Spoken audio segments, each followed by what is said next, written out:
Hi, I'm Rachel Yatuzis, and I'm going to show you how to clean antique copper.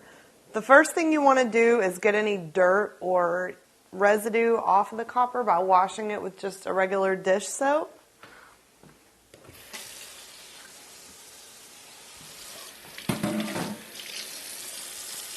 Use a sponge.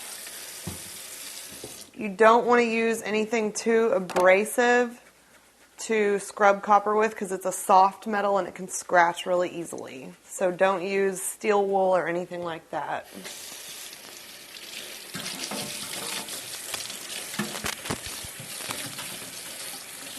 Rinse it completely. Dry it off really well.